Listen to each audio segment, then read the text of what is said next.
the host of the Reformed Experience podcast, which is coming out in the next couple of months, Lord willing. Now, Vega, I just have to say before we start, I do like your comment about Reformed t-shirts, but please tell me via a Reformed t-shirt this Q&A session. I've got a Calvin t-shirt, an Augustine t-shirt. They're great t-shirts, but also wear it in your heart, on your heart, and not just on the outside. Thanks, sir. A deals really t-shirt. Well, actually, with the t-shirts, where you should wear them is to a nightclub or something. We go, oh, what's that? You know. Nice. All right, just start off with the questions. Then I know you only got shorts on to quarter past. I just want to ask a question to both of you. This is going to be a conversational style panel. Questions that are aimed at both yourself and Peter, but please talk and have a discussion between questions. The first question I want to ask, Peter, you've had a long history in the PCA. David, you've come over to the colony just recently. I would just like to ask, what are the state of the confessions in the Reformed Church today, and how is that affecting our church? Is it strengthening the Reformed churches in Australia, or has it weakened? You go first. Thank you. I think the history in the Reform movement from the late 70s, which is what I think about. There was momentum amongst Reformed Baptists and amongst Presbyterians after Union, after 1977. But then, for different reasons, that momentum, I think, was weakened. Like I say this, the Reformed Baptists tend to fight a lot for us. The Presbyterians went off a strong confessional stance, but they still claimed to be confessional. And so by the 80s, you were getting that sort of thinking around. So nobody was a liberal, well, all evangelical. It's just what evangelical meant. And I think that's really carried true to where we are now. There is a sort of, there's a confessionalism that's just papal orthodoxy that's not going to save anybody or enlighten anything. And there's a confessionalism that needs to be out there and embraced. I mean, what David was talking about is this is the skeleton of the church. How strong that is, I wouldn't think it was as strong as it was becoming in the late 70s, early 80s. But some of that was, I think, people didn't quite know well about. They just knew they weren't liberal, and therefore they embraced something else. Well, it's hard to explain, but that's how I'd see it. He's the behave around. I'm a foreigner. Is this working? Can you hear me? Yeah, no, but there you go. That will suit you better. You've got a bigger waist shot. Okay, I'm a foreigner, and so I'm reluctant to say anything. I don't know about Dutch Reformed. I don't know about the Baptists, really. No, it's Reformed Baptists. I know a little bit about Sydney Anglicans, and I would suggest that in general what I've observed is that, well, the confessions are part of the liturgy, but not part of the reality in terms of the theology and so on. I think it's great that they're part of the liturgy. It's a great thing. And with Presbyterians, for me, I'm quite limited again in knowledge of that. But I think it's immense, to be honest. I think that we haven't worked out the practicalities of it. I think we know that we are confessional people, but I'm not sure we know how that works in the 21st century. Thank you for that. Just show of hands, who's Presbyterian in the room? All right, Baptist? Right, so I'm only outnumbered on stage. That just did. I'm only outnumbered on stage, that's great. Question for you, Peter. The early church is dealing, when we're talking about creeds and councils, they're dealing with major doctrinal threats to the church. Could you speak to maybe what you think is the biggest threat to the church here in Australia, in a reformed setting or evangelical setting, and how what we can learn from the council and Nicaea and those early councils. So sorry. Yeah. The early creeds in the 4th to 5th centuries dealt with God, the doctrine of God, and Christ, and settled that, I think. And there's no point reinventing word. They worked it through. If you read all the history leading up to it, tensions here, tensions there. Modalism doesn't work and spellingism doesn't work. The doctrinism doesn't work, and they come to what they come to. We can't do any better. Chalcedon, I think, is a classic expression of the burst of Christ. Again, you can people mock it, and they do, but it stood the test of time. The Reformation is for salvation. How am I saved? How can I be right before God, who is holy? And that's then connected with authority. The church's relationship to the bio. I think now, again, it's just impressionistic. The evangelical world is what it is. And the evangelical world is different than the US and the UK here. It's a revival is what I think need. And that's associated with Reformation. But it's not simply Reformation. And courage. I think there's a lack of courage in so many places that nobody wants to get hit. So nor do I. But you get it. The 8 conversion wars. Face tax. You can wriggle your way around some things, but you can't wriggle your way around that one. And they'll come after someone. But the naivety to think that you can live a quiet life and this does it affect you? Well, it might not, but it's affecting the whole culture, and we ought to be concerned with the whole culture, not just our little corner of the backyard. We're doing with the PC and SWD work health and safety regulations. I think it's the state telling the church this is how you're going to run things. I mean, if you don't do this, you're not loving it. We'll tell you what psychosocial harm is and this sort of thing. Where did all this come from? And we couldn't go by Scripture. So it's courage based on Scripture. Is God has spoken, and so that we just wear it. Which is, we're not reckless, but you just wear this. I suppose it's easy for me. I'm old. Yeah, that's okay. Can we see when it comes to putting people to the stake? Can you go first? No, I think that's right. But what I would say is this: I think the Roman Catholic Church, for example, is generally great on Christology because of the early church. I think the Reformation, soteriology, it's salvation. I think what Peter said is right, but I think doctrinally, the big issue we have to wrestle with is the doctrine of humanity, or the doctrine of man. What is a human being? And as some says of that, also things like how do we learn? And how do we, behave together? How are we governed? And I think that the soteriology of the 16th century is fine, solid biblical. The Christology of the 3rd century is fine, it's solid and biblical. But we don't have a solid and biblical anthropology. And I think we need to get that very, very quickly. Otherwise, we're growing up really confused about who we are and where we're going. It's good to know who Christ is. It's good to know how you've been saved. But who are you?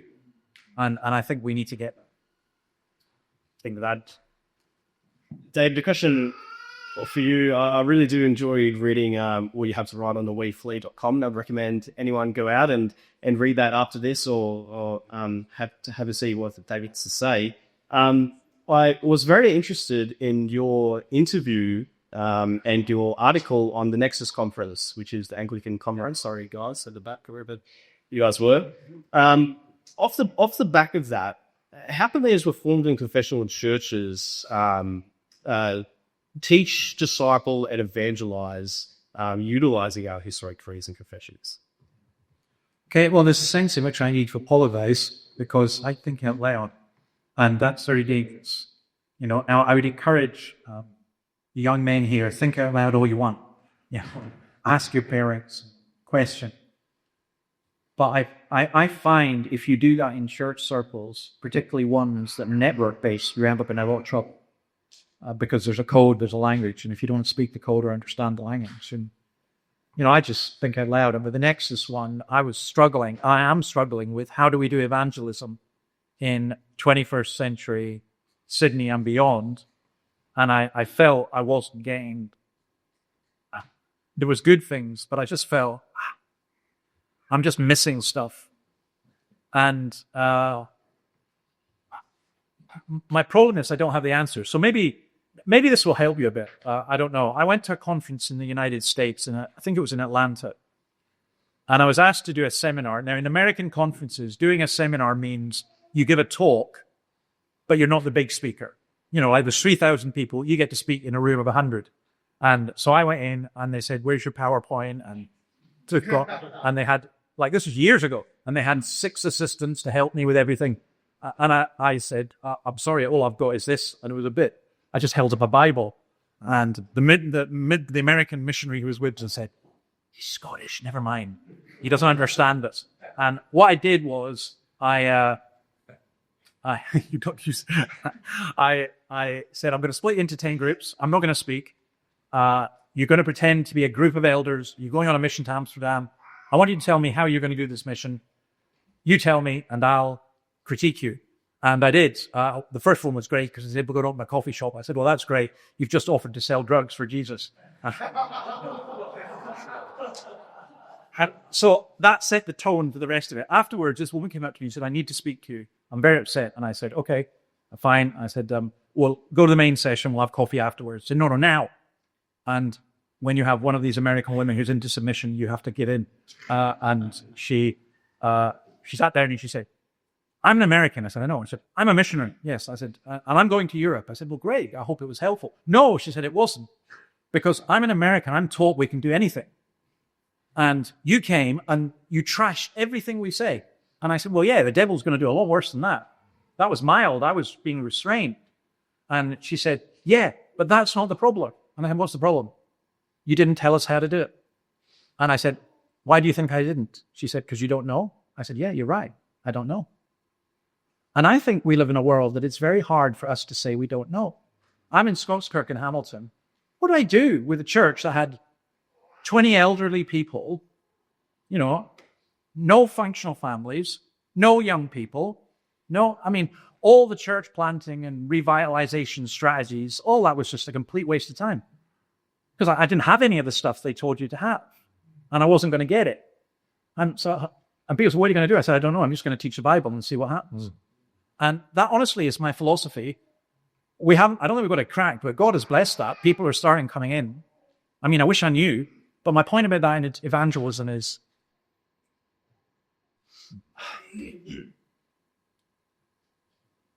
I went to a restaurant in Melbourne when we were down last weekend. It was brilliant. It was an Italian restaurant. Do you know this? I've been going around telling people about that restaurant. I think if our people went away from church enthused about Christ, you wouldn't have to tell how to evangelize. You'd have to restrain them. And we're nowhere near that. And that my concern is not so much the methodology, it's the motivation. And we just read this morning at our prayer meeting in the church, prayer meeting 9 o'clock on a Saturday. And we just read Paul saying, "I am a debtor to both Jews and Greeks."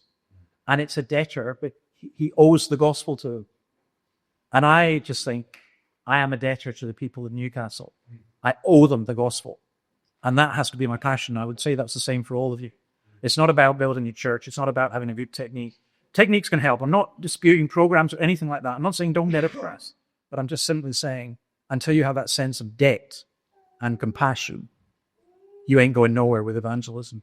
Sorry, that was a long answer. That was a great answer. And due to the length time, what we're going to do is we're going to hand a microphone around to the crowd. If anyone has any questions with their hands up, please feel free to ask.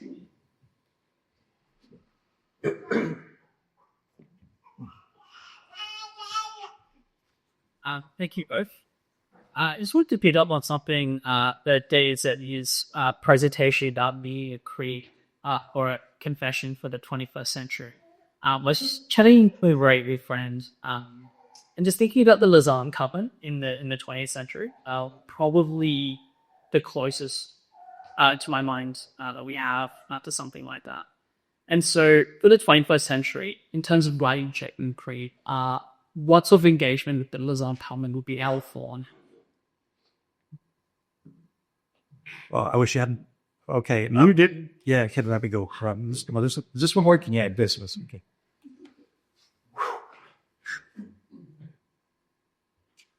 I think we swim in the waters of the culture and we're more infected by it than we realize. And I think that the Lausanne Covenant, to me, it's great in lots of ways, but not helpful as a confession because it's for the same reason that most church mission statements are lovely but useless. Because, of course, we want to reach the world. But what are we actually talking about? And I think we need to, the point about a confession is it needs to be precise. And I don't think the Lausanne Covenant is precise, precisely because it's trying to appeal to a very broad section. So I think as a statement, it's fine. I don't have any problems. If I signed it, it wouldn't make any difference to my life. I think we need more specific things for the cultural context in which we find ourselves. And then the other problem, Lausanne was great in lots of ways because it tried to overcome this American, UK-centric way of evangelicalism. But for me, it did so in an American, UK-centric way. And I think that we need to move away from generalized statements and become more specific. And I don't think the Lausanne Covenant is specific. That would be my view, but I can be wrong. I mean, it's a long time since I've read the Lausanne Covenant, so I didn't even know who it was for, really. So, and I don't see ordinary Christians signing up to it. Thank you both. Can I pick up on the segment about anthropology and the need for precision on anthropology, which I heartily agree. What do you mean by this? Do we need to even broaden that to cosmology and ontology? Okay, do we need to be more Aristotelian? What is reality? Does objective reality exist? Why? How? Does that make sense? You're the academic. Go on. You don't really well. You put a few more ologies in. No, I'm saying you don't look like one. You are. I would hesitate actually about trying to do another creed. I think a better thing might be this is the creed. It's historical. Yeah, talk about Presbyterian. 17th century. I like subscription. There's scrutiny that the Americans especially favoured. So where you explain to something that you're hesitant about. I don't like declaratory statements either. You think it's stuck or it's got a background. But some sort of statement on humanity, ontology and cosmology if you want, I think that's useful. But to rewrite the creed, I think it'd take years and years. And I'm not sure it's worth it. If you just put in some statements at the end and say, look, we adopt this, and if this will hopefully a Christian coming into the church, and we ask pastors and elders, deacons, what do you make of it? I think that can be done fairly quickly and would be much more worthwhile, I think. Trying to incorporate it into the Westminster Confession would be problematic. Yeah. So yeah. That's true, but I think what you're asking is basically put something additional, and that's what I would say. We want something additional. I mean, I would be quite happy saying, look, here's the Confession of Faith we sign up to in the Presbyterian Church. Baptists sign up to that, someone else. If you need a new one, whatever. But what I would do is, like Tim Keller's catechism, the New City Catechism. I like it, because it's an amalgamation of the others, but it leaves out baptism and stuff, and I don't like that. But I think you can have those things. But what you're saying, you're right. Anthropology is right. But also, how we know things. What is, how we understand things. What is truth. And I would have said creation, but trouble is most Christians understand that as arguing about evolution, whereas I would say that actually we're in a world where you need to go much further back. The great Leibniz question, why does anything exist at all? And the great cosmological question, why doesn't the whole universe fall apart? Yep. And so I think you're right. I think because humanity, we're talking about the doctrine of humanity, but that fits within cosmology and all the other things. That's why I'm saying these big areas are ones that we could do. But I think Peter's right as well in that we do that as additional, not try and rewrite stuff that's, I'm not going to rewrite the Apostles' Creed, Well, I would, none of you would accept it.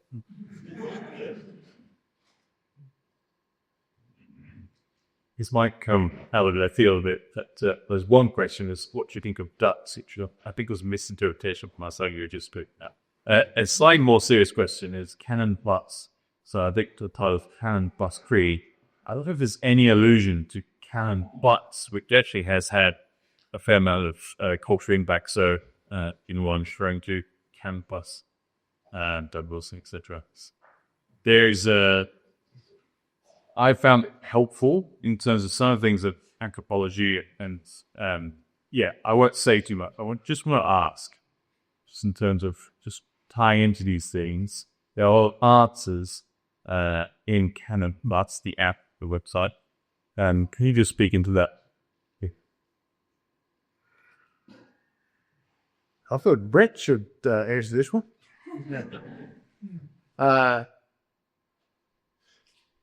Look, any time in history, there are certain people, we tend to be a bit faddish, Christians as well as anybody else, and they follow something for a while, and then something else comes along, one thing explains everything, and then they find, it doesn't quite explain everything, and this is the way to do it, and it's not quite the way to do it, and things ebb and flow, and I was around the late 70s, and theonomy came. Who was associated, came across theonomy, and had to respond to that. And my view was, it's asking the right questions because, what do Christians do in the public arena? And do you have anything to say? John Newton say to William Wilberforce, for example, you're in the House of Commons. You got anything to do, anything more to say than pray, read the Bible, and when you get out there, do it graciously, do it clearly, do it well. Is there anything more that we can say? And theonomy was trying to say, yes, there was. I wasn't convinced of the answer. So it was good to ask the question. Wasn't convinced that they got the right answer. And I noticed it's sort of come back a bit. It went out for a while, as far as I could tell, and then it's sort of come back into it somewhat. But that's just an indication of things ebb and flow. In my view, some people take something and run with it, think this is going to solve everything, or this is going to alleviate things to a greater degree than it actually does, and I'm not sure it does. So that'd be me. That's how I respond to that. The Canon Plus thing and Doug Wilson, I'm extremely wary, to be honest. And I remember the theonomy thing because I was, along with another man, responsible for getting it banned from the Free Church because it was unconfessional, because it goes against the Westminster's Confession on the Law. And that was a case where it was great to have a confession that we could point to and say, no, we're not going to get into this because, And the only other thing I would say is the question on ducks is the most important question of the day. And I would say that ducks cooked the Chinese way have got to be the best in ours. Thank you. Well, I think we have time for one more question.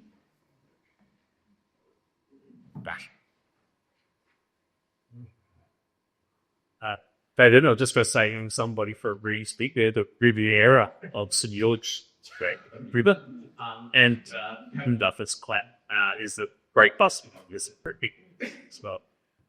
But I just wanted to say thank you for the clarity around the work of creeds, and particularly when you're sort of stating about how creeds respond to certain issues at the time.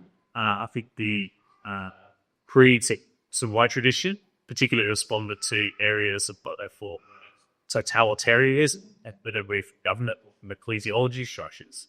And so they stated that. So that was one really awful takeaway for me today.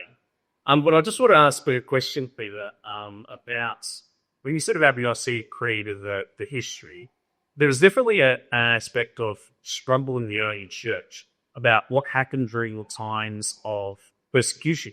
And there was some that recanted from their but, and that this was one of the issues that sort of hang around the creed. I wonder if maybe you just make some kind of comments on that historically. Then maybe I'd like to hear what your views are about, can the creed be a unifying thing that accepts? Like, can a creed bring a kind of relational aspect of what we see like this and people vote to be, rather than just to actually lead us to be descriptive around that stuff, rather than just saying, hey, this is what we ascribe in a particular tradition.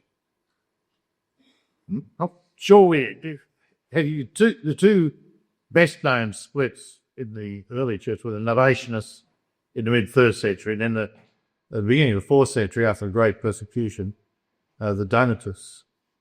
And the Novatianists were before the Nicene Creed. The Donatists emerged in the aftermath of the same sort of time.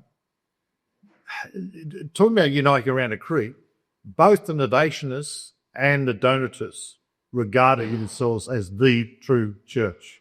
They did not regard themselves as, we are a better denomination than the other. We'll call it the Great Church title, or the Universal Church. They weren't saying we're better than that. They're saying we are there. Now, they weren't saying that around the creed, the Nicene Creed, as far as the Novatianists go, but that was the idea. And the Donatists would have said the same thing, but the Nicene Creed wasn't accepted 325. That's the wrong view. That's not what happened historically. And it was a battle that went on for another 50 years. So, but the Donatists were orthodox in that sense. I can't recall anything, because you don't have their writings. Yeah, because they disappeared. For one reason or other, people didn't read them and they got burnt and so on. And so all we get is, what Augustine thinks of the Donatists, and he'll quote them. But I think they would have signed up to the Nicene Creed, but they would have interpreted the church, if I believe in one holy Catholic Church, that's us. That's not them. They're the apostate church because they're surrenders. They had that in scriptures during the Great Persecution. Yeah, so I think your question, the answer to it surely has to be that creeds can unite us doctrinally, but what really unites us is the love that we have for one another and how we live that out. I'm not saying the doctrine is not important, but we have to live it out. So I can think of a village in the Highlands of Scotland where there was 800 people. There was 4 Presbyterian churches, all of them Calvinist, all of them Reformed, all of them signed up to the Westminster Confession, and all of them convinced that they were the only true church. I mean, it's a disaster. And that happens. And so I think one of the things, if you accept a confession of faith in the creed, and you really believe what the scriptures say, it allows you to be open to all different kinds of people. Because you're quite confident in what you believe. And part of what you believe is that God can save through people who are not quite spot on. And that I think is really, really important. I mean, the other thing I do have to say is you really do need to lift up your eyes and look beyond Reevesby. If you think it's the Riviera, that is the very definition of lack of ambition. Do you know? I think side by side with my congregation, brother, do you right? Yeah, I know. But that's where you went wrong. You should have been looking up to heaven, if not, at least to Scotland. Whether or not, I'm afraid I do have to go. So you can pay my parking fine. So. Well, that's going to conclude the Q&A portion of the session. How about we give these two gentlemen